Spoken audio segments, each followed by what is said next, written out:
Saludos, ¿qué tal? Bienvenidos a estas entrevistas especiales que hacemos siempre a final de año, pues un poco para ver qué nos ha deparado el año y un poco perspectivas para el año siguiente. Una de estas entrevistas la vamos a hacer con alguien a quien desde el podcast Finet Talks nos habéis pedido varias veces como invitado, y aquí lo tenemos esta vez, que es Emérito Quintana, asesor del fondo Renta 4 Numantia Patrimonio Global. ¿Qué tal, Emérito? ¿Cómo estás? ¿Qué tal? Muy bien, yo encantado de estar aquí otra vez. Bueno, antes de ir con la entrevista con Emérito, os recuerdo siempre, ¿vale?, que lo que hablamos por aquí no es recomendación de inversión. La inversión tiene riesgos y las rentabilidades pasadas no garantizan futuras. Dicho el disclaimer de siempre, también os recuerdo dejar un like si os gustan estas entrevistas para que así sigamos haciéndolas y trayendo invitados tan interesantes como Emérito. Bueno, antes de empezar con la entrevista y ver un poco perspectivas y demás, ¿quién es Emérito Quintana? Para el que no te conozca, preséntate brevemente. Bueno, yo asesoro el fondo Numantia Patrimonio Global y también el plan de pensiones Numantia Pensiones, que tiene la misma cartera que el fondo de inversión. O sea, que asesoro una única cartera en formato plan y en formato fondo de inversión desde 2017. Desde 2013 empecé a gestionar el patrimonio familiar y ya en 2017, gracias a Renta 4, lo convertimos en fondo de inversión. Por cierto, enhorabuena por las rentabilidades. En el momento que hacemos la entrevista, creo que es un más 30 y pico por ciento de rentabilidad en este año, que no todos los años se puede decir. No sé si me equivoco, más o menos, ¿verdad? Sí, un más 35, más 34,9 ayer. Lo que pasa es que el Vale. año pasado fue un menos 25 y yo llevaba todo el año repitiendo que para recuperar un menos 25 hace falta un más 33, ¿no? Pues sí, está en más 35%. Está cerca del máximo de 2021. ¿Qué balance hacer de este 2023 en mercados? Para ti, supongo que para el fondo ha sido espectacular, como estamos viendo, pero así a nivel global, ¿cómo lo ves?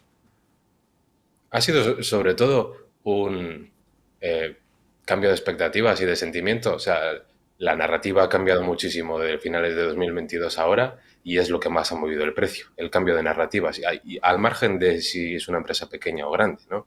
Pues las más grandes, pues el cambio de narrativa de Meta, pues la ha hecho pasar de $90 en noviembre de 2022 pues a 330 ahora, ¿no? Pues aparte de los tipos de interés, yo creo que los cambios de narrativa son los que más han movido los precios. ¿Miras mucho la macro tú a nivel particular para ver un poco decisiones de inversión y demás? Supongo que en esto de que hablas del cambio de narrativa te refieres a esto, ¿no? Pero que tu valoración sigue siendo más o menos similar. Sí, me refiero a que las cotizaciones se mueven mucho por esos cambios de sentimiento, pero eso no te dicen nada los precios. Y lo ideal sería verlo de forma empresarial y que los precios te aproveches de ellos. Pero no, la macro no lo miro mucho. De hecho, con la subida de tipos de interés, pues si te fijas mucho en la macro, huirías del inmobiliario, por ejemplo, y ahora estamos invirtiendo mucho en inmobiliario, pero porque si te fijas a 5, 6, 7, 8 años vista, la cosa cambia. Ya digamos que el ciclo, la macro, se suaviza e importa más la empresa concreta que elijas, incluso la persona que elijas. Porque se ha anunciado que uno de los gestores que más sigo yo desde hace 10 años, Bradley Jacobs, va a hacer una empresa nueva y esa empresa no tiene historia, no tiene contabilidad y no sabes lo que va a hacer la macro en el futuro, pero a mí me interesa mucho en 2024, cuando la saque a bolsa, pues volver a confiar en él. Y es una cosa de apostar por una sola persona, al margen de la macro, al margen incluso de la contabilidad, porque todavía no existe.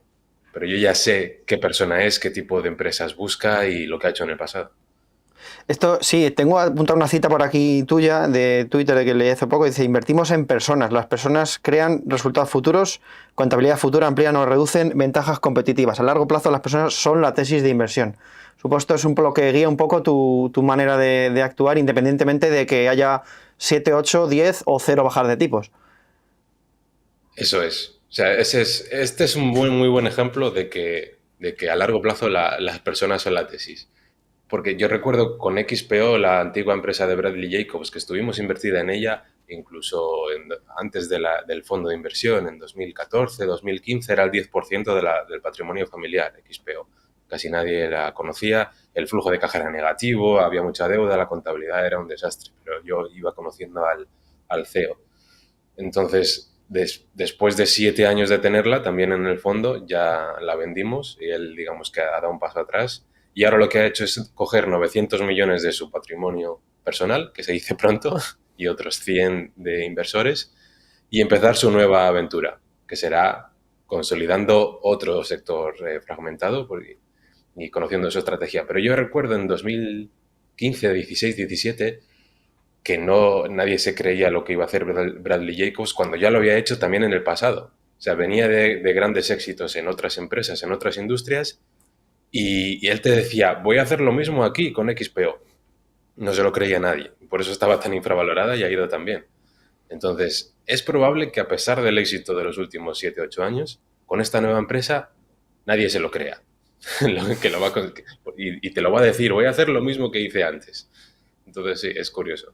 La tesis es la persona.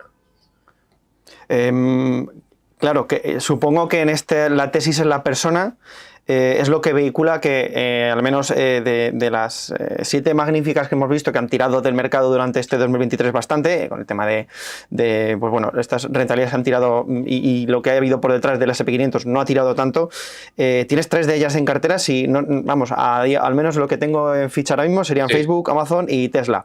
Supongo que ese también será un poco las personas, el Elon Musk y Zuckerberg y demás, o ¿cómo va por ahí?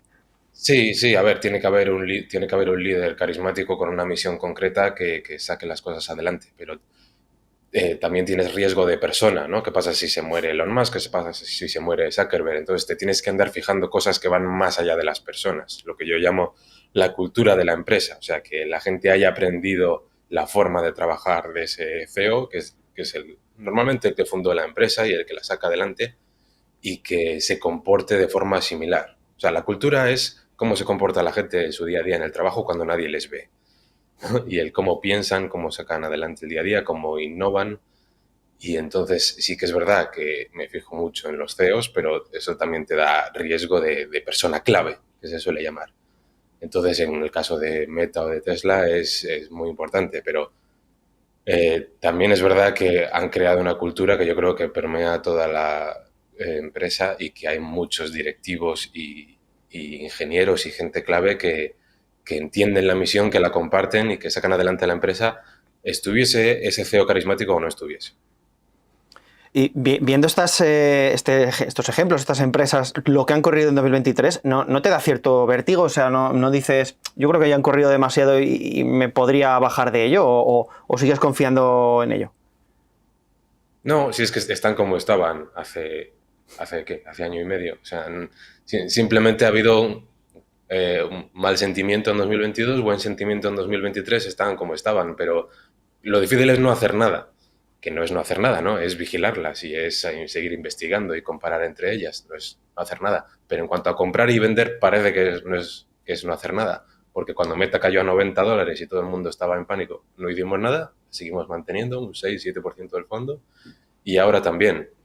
¿Por qué? Porque si yo echo la vista al futuro, lo veo muy claro, entonces quiero estar expuesta a ellas y estos vaivenes pues no me importan.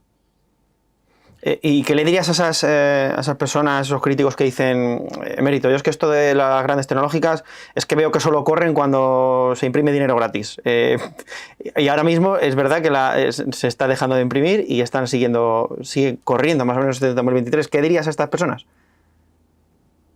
No, que se fijen en los beneficios y en cómo van avanzando las empresas. Yo recuerdo que, no sé si fue desde 2014, hubo unos años que el balance de la Reserva Federal no creció, incluso cayó un poco. Y el S&P 500 siguió subiendo y las empresas tecnológicas, entre comillas, siguieron haciéndolo bien. Pero es que si uno ve la evolución de los beneficios o del flujo de caja operativo, de las ventas de Tesla o de Meta en los últimos 5 o 6 años, está muy claro. O sea, podemos discutir si ahora están caras o baratas, pero hace 5 años está muy claro que estaban infravaloradas viendo lo que ha pasado después. Eso al margen de la Reserva Federal, al margen de todo. Yo es verdad que no me fijo en el S&P 500 o cuáles son las grandes o cuáles son las pequeñas, me fijo en empresas muy concretas. Y esas 3, pues resulta que son de las más grandes del mundo. Pero también hay empresas muy pequeñas, ¿no? Como FRP Holdings, que capitaliza 500 millones. Entonces, no me fijo en la capitalización, sino en caso a caso. ¿Y qué es en lo que te fijas? Cuando ves una empresa, esas 2, 3 primeros factores en los que te fijas, ¿qué es eso, qué son exactamente? Pues yo suelo hacerlo al revés que la mayoría. En vez de ver unos cuantos ratios contables cara al pasado y unos múltiplos y los márgenes y a partir de ahí casi inconscientemente decidir qué voy a comprar y justificar la tesis de forma cualitativa después, yo lo hago al revés. Me ha tenido que llamar la atención antes algo cualitativo. Una decisión de asignación de capital valiente por parte de los directivos, una ventaja competitiva en la industria, en el sector o en la empresa en concreto que me llama la atención, un dueño claro, valiente, con un porcentaje alto de las acciones de la empresa, algo así, algo cualitativo me tiene que llamar la atención del sector o de la empresa, para luego ir hacia atrás y entendiendo la empresa, interpretar la contabilidad y valorar cara al futuro. Porque es lo que tiene sentido de forma empresarial, no veo otra forma de hacerlo. Y con una estrategia tan de autor, no sé si me atrevo a pedirte unas perspectivas para 2024 para la economía. Igual es un poco... supongo que eras más a largo plazo y más te fijarás en cada gestor. Pero si ahora mismo, ¿qué sectores o qué empresas crees que podrían hacerlo mejor, no ya solo para 2024, sino para siguientes años? Sí, sí, a ver, ha habido un poco temas o conceptos que he tenido yo estos años claros en algunas tesis. Uno ha sido empresas con resaca de la pandemia. Empresas que les ha ido bien gracias a la pandemia, después han sufrido la resaca de la pandemia y estaban muy infravaloradas por la comparativa con hace un año o 2 años que les iba muy bien. Entonces estaban infravaloradas, no estaba teniéndose en cuenta el largo plazo. Eso por un lado, empresas con resaca de la pandemia. Y luego, algunas empresas inmobiliarias han tenido también un poco la tormenta perfecta, algunas por la deuda, vale.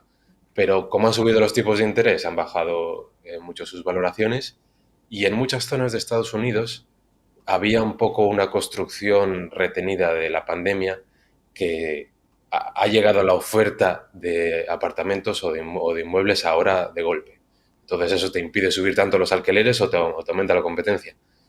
Pero con los tipos de interés actuales no se está construyendo nada, no se ha estado construyendo nada, porque a ese tipo de financiación, como vas a construir algo que es del valor que es, no tiene sentido construir. Entonces, en 2026, 27, 28 va a pasar al revés, que esta falta de construcción actual va a crear escasez. Entonces, si inviertes más en inmobiliario a 3, 4, 5 años vista, incluso al margen de los tipos de interés, te va a ir bastante bien en valoraciones concretas. Y si encima los tipos de interés se normalizan, pues puedes conseguir rentabilidades de doble dígito en cosas muy seguras, en activos que duran 100 años, ¿no? En inmuebles residenciales. Entonces, bueno, esas son tesis recientes. Uh-huh. Miras las cosas más o sea, ¿te fijas en sectores concretos o te fijas en geografías concretas o simplemente ves cada empresa caso a caso y vas construyendo cartera? Es mucho caso a caso, pero bueno, puedes tener una intuición, según vas acumulando información, puedes tener una intuición de las zonas o de los lagos donde hay peces, ¿no? Como se suele decir. Por ejemplo, el inmobiliario es extremadamente local. Puedes hacer una estadística agregada del país o de Estados Unidos de cómo va el inmobiliario, pero eso no te dice nada de una zona concreta. Por ejemplo, del top 3 del fondo, que es FRP Holdings, tiene unos apartamentos residenciales en Washington, D.C., que estuve allí en persona en el Investor Day en octubre, que están en primera línea del río, y eso es un barrio concreto, un edificio concreto, que va a ser valioso siempre y que no tiene nada que ver con un inmueble incluso 5 kilómetros, a 5 kilómetros de distancia. El inmobiliario es muy local, pero me fijo sobre todo en los estados en los que está yendo la gente, huyendo de altas regulaciones, altos impuestos, incluso del clima. Me fijo en los movimientos de la gente desde, yo qué sé, desde California a Texas o a Florida, a estados donde está creciendo la población y por tanto donde es más probable que te vaya bien invirtiendo en inmobiliario. Pero ya digo que es muy local y 10 kilómetros allá o 10 kilómetros acá te puede cambiar la valoración y la tesis. Hemos hablado un poco de algunas cosas que tienes por cartera y demás. ¿De qué estás huyendo ahora mismo en cartera o qué estás dejando de invertir o qué, hablando en plata, qué no tocarías ni con un palo para el año que viene? Pues huyo sistemáticamente de los bancos en general y últimamente de China, de farmacéuticas, porque me he dado cuenta de lo poco que las entiendo, mm, de las cosas complicadas que entiendo menos y de geografías como, como China o como Sudamérica, sobre todo. Mm. Viendo un poco, ya que has sacado el tema de China, claro, un inversor novato ve que no para de caer y dice, bueno, en algún momento tendrá que subir. ¿Por qué no ves a China, simplemente, supongo por regulación o porque es más complicado allí ver los estados de cada empresa? A ver, hemos tenido empresas chinas y bastantes, hasta un 10% del fondo. Hemos tenido JD.com, hemos tenido SoftBank, que era como invertir en Alibaba, y hemos tenido Tencent, formas de invertir en Tencent, como Naspers, Prosus, todo el lío que tienen ahí montado. Pero al final, viendo un poco la situación, la cultura, la gente, o sea, primero lo puedo vigilar peor. Me pasa como hace poco que teníamos una empresa que me gustaba mucho de residencias para la tercera edad en Nueva Zelanda y lo intentaba vigilar lo mejor posible, pero resulta que me enteré de un cambio de regulación importante meses después. Y eso no puede ser, ¿no? En una tesis de inversión de tanto dinero. Con China pasa un poco igual, te cuesta vigilarlo, pero el resumen es que no me fío de ellos. No me fío de ellos. Y, y a ver, hay cosas positivas de gente que ha estado allí, ha hecho viajes de inversores que buscan cosas parecidas a mí, que me cuentan cosas positivas, pero también cuando te fijas en las negativas y en el largo plazo, no me fío de ellos. Entonces, al margen de las valoraciones, si me quedo tranquilo con lo que tengo, no me voy a meter en ese jardín. Si tuvieras, te voy a hacer una pregunta que solemos hacer siempre a todos los invitados del podcast. Si tuvieras que elegir algo en lo que invertir de aquí a 10 años y no moverte ni un centímetro, ¿qué sería? Bueno, que tú más o menos sueles invertir pensando también así, pero ¿qué sería si me dijeras un activo, un sector? Claro, o sea, esa es una buena pregunta porque es justo el filtro que tienen que cumplir las empresas para entrar, en el fondo, ¿no? Para estar en esta cartera de 25 empresas, aunque obviamente las vigiles y las cambies, siempre con vista al futuro, es lo que tienen que elegir, lo que tienen que cumplir. Con esto me quedo tranquilo para el patrimonio de la familia para los próximos 10 años y creo que casi seguro van a valer más estas 25 empresas, sí, pues las tenemos. Entonces, la respuesta sería, pues yo tendría Numantia 10 años. Pero bueno, si me dices, afina todavía más, pues el fondo está ordenado por convicción y certidumbre y rentabilidad esperada. Entonces, el top 3 sería lo que más me deja tranquilo. Yo siempre veo la cartera como un todo. Me gusta tenerla entera porque está hecha así por algo.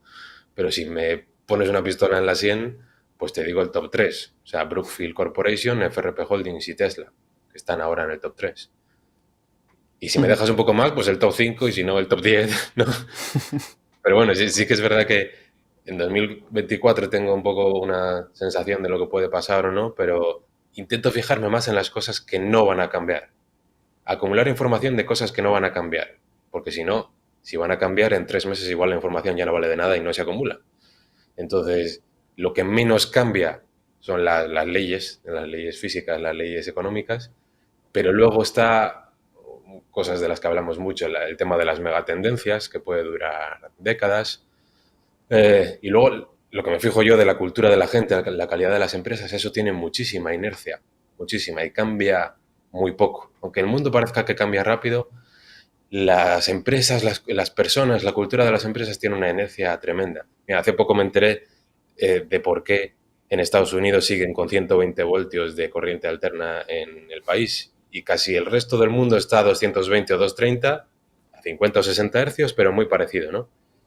Y resulta que hace casi un siglo, cuando se vio que tenía sentido cambiar a 220 porque reduces la intensidad, reduces las pérdidas por calor y tiene ventajas, en Estados Unidos ya tenían un montón de bombillas funcionando a 120 voltios y se concentraban sobre todo en la ciudad de Chicago porque estaba en auge, en boom, en todo lleno de bombillas, ¿no? Entonces, por no cambiar todo eso que estaba ya montado, por la ciudad de Chicago resulta que han estado eh, despilfarrando energía y no estando acorde con el mundo a 120 voltios. Y eso ya no lo cambias, ¿no? Entonces eso tiene muchísima inercia. Eso me recuerda a lo que está haciendo ahora Tesla de pasar el voltaje de baja tensión de los coches de 12 a 48 voltios, que tienen muchas ventajas, ¿no? Reduces por 16 en las pérdidas de calor y el peso, el cobre, los disipadores. Pero eso a la industria le va a llevar muchísimo tiempo adaptarse. Llevan 40 o 50 años adaptándose al modelo just-in-time de Toyota, que ahora es muy frágil, pues como para dar marcha atrás o cambiar en estas cosas. O sea, hay muchas inercias, hay falta de liderazgo y hay cosas que no cambian de un año para otro. Ya que has mencionado Tesla, no me resisto a preguntarte, ya que suelo leer bastantes pues bueno, perspectivas de gente que tiene en cartera algunas de las 7 magníficas y demás, y siempre suelo ver como una coletilla que es como las 7 magníficas bien, pero Tesla... Y esto, no sé si estás también, tú sueles estar tanto de estas cosas, y por qué tu apuesta tan fuerte por Tesla cuando muchos de los grandes gestores y demás no la ven tan clara, como o es la de las 7 magníficas que habrían un poquito menos clara incluso. Sí, bueno, siempre es polémica y además es que como te consigue clics mencionar Tesla para lo que sea, si es para algo malo mejor, Quizás por pues eso te pregunto yo esto también. las polémicas son constantes, ¿no? Y es muy divertido. Eran peores en 2018, cuando yo invertí en 2018 eran peores. Era Elon Musk tiene que ir a la cárcel, ¿no? Y esto sí es un criminal y esto es toda una estafa. Y, bueno, eran mucho peor que ahora. Pero bueno, por lo menos ahora la has metido en las 7 magníficas. Yo tampoco las conozco en profundidad todas, ni me importa cuáles sean, ni cuánto pesan en el S&P 500. Pero por lo menos has dicho, es una de las 7 magníficas, la más polémica, pero es una de ellas. Jolín, hace 5 años eran 60.000 millones y era una startup de coches que se la iban a comer los grandes en 2 años. Entonces, bueno, por lo menos ya está ahí. Es verdad que es difícil de entender y de valorar. Yo me quedo tranquilo con ella porque es que en cuanto a esa cultura de el ritmo de innovación y de hacer lo correcto, no lo que parece correcto y de pensar en el largo plazo, es la empresa ideal. Y en cuanto a que no es obvia y que la gente ve una cosa y la realidad de la empresa es otra, también es genial, porque si no, valdría 5 veces más. Entonces, es verdad que es la tesis más complicada, la que más tiempo me lleva y la más polémica, pero yo me quedo muy tranquilo y por eso está en el top 3 junto con FRP Holdings, que parece que no tiene nada que ver, porque son canteras, inmuebles, y Brookfield, pero en cuanto a convicción y a rentabilidad esperada, tiene que estar ahí, de las primeras. Genial.